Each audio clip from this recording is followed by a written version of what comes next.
आज हम पढ़ेंगे आयोग, जिसमें हम 3 आयोग पढ़ेंगे, हंटर आयोग, रेले आयोग और सैडलर आयोग।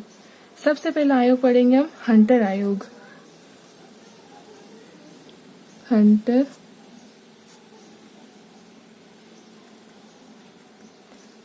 हंटर आयोग।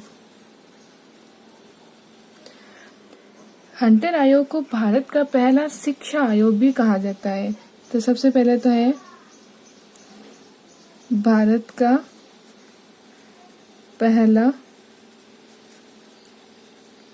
शिक्षा आयोग, और इसका जो अन्य नाम है वो है भारतीय शिक्षा आयोग।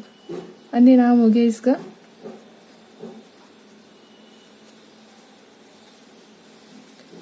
भारतीय शिक्षा आयोग।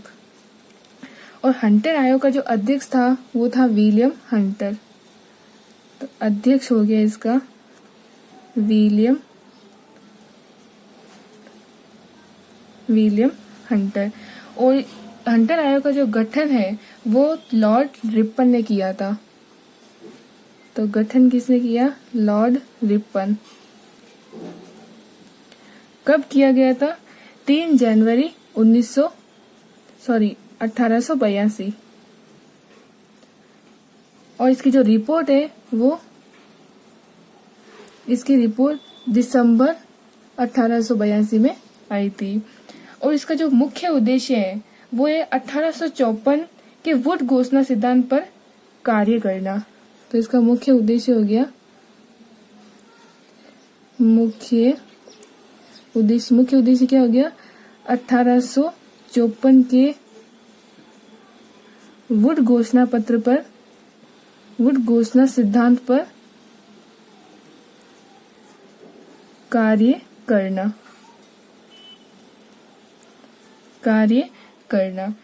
और इसका जो एक और उद्देश्य है कि महाविद्यालय और विश्वविद्यालय पुस्तकालय की स्थापना करना।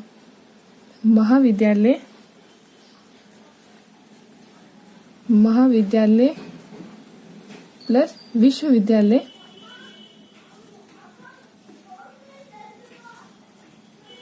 पुस्तकालय की स्थापना करना। और इसमें सदस्य होते हैं 5। वो 5 सदस्य कौन कौन से हैं? 5 सदस्य जिसमें पहला सदस्य है सैयद मोहम्मद। पहला सदस्य हो गया सैयद मोहम्मद। और दूसरा सदस्य हो गया भूदेव मुखर्जी।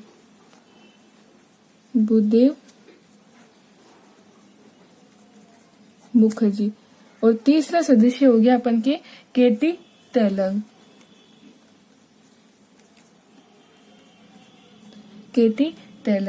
और इसका जो चौथा सदस्य हो गया वो हो गया मोहन बोस।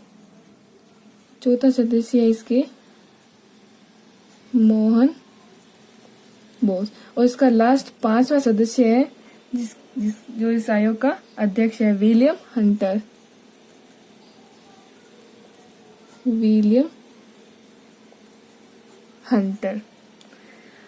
अब इसमें एक हंटर आयोग में सुझाव कितने थे?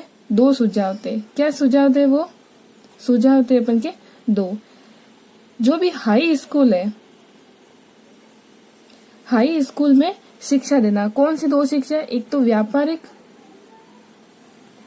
और दूसरी है अपन के व्यावसायिक।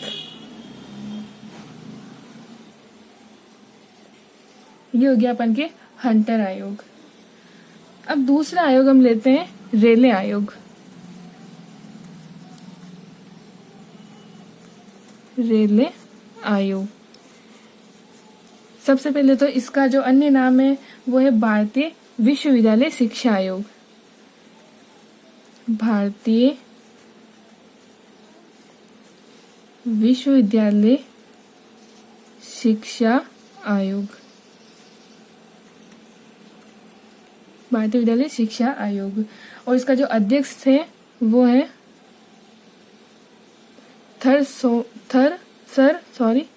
सर थॉमस रेले।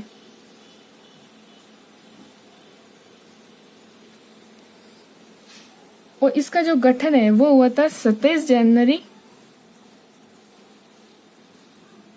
1902 को। और इसका जो मुख्य उद्देश्य है वो है विश्व और कॉलेज पुस्तकालय में सुधार करना। इसका मुख्य उद्देश्य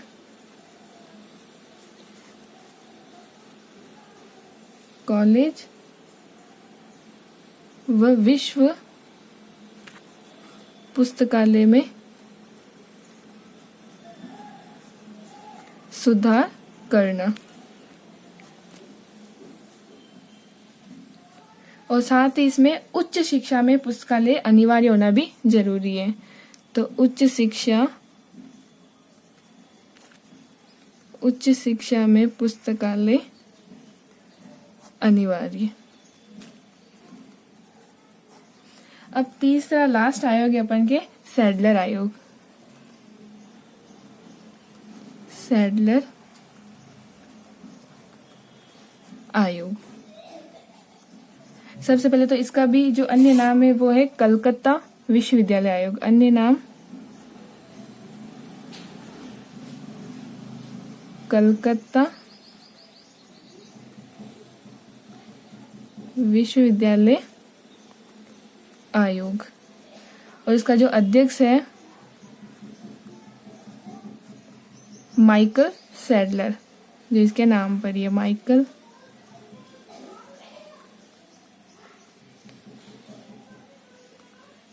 सैडलर। और इसका जो गठन है, इसका गठन हुआ था 1917 और इसकी रिपोर्ट आई थी इसके 2 साल बाद, यानी 1919 में। और इसका जो मुख्य उद्देश्य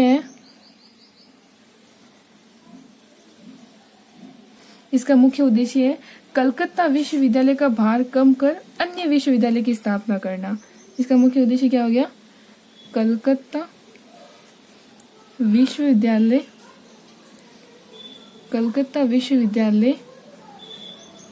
का भार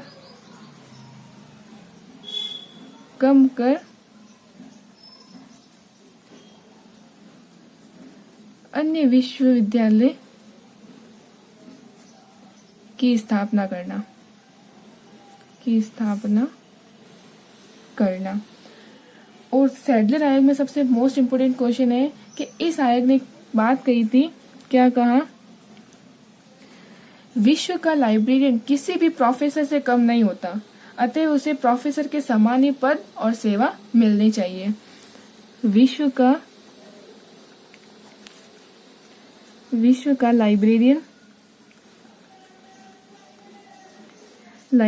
किसी प्रोफेसर से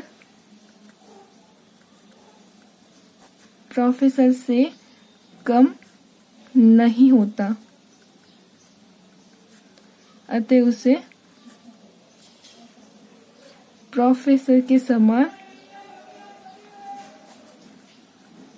प्रोफेसर के समान पद व सेवा मिलनी चाहिए।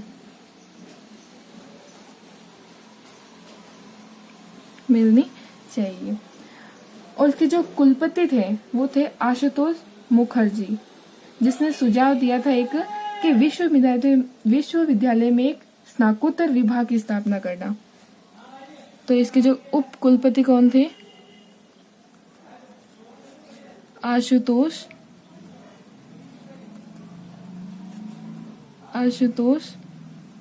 मुखर्जी, जिन्होंने कहा था विश्वविद्यालय में एक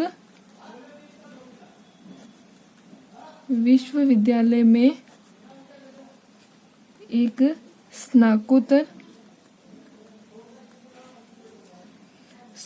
विभाग की स्थापना करना।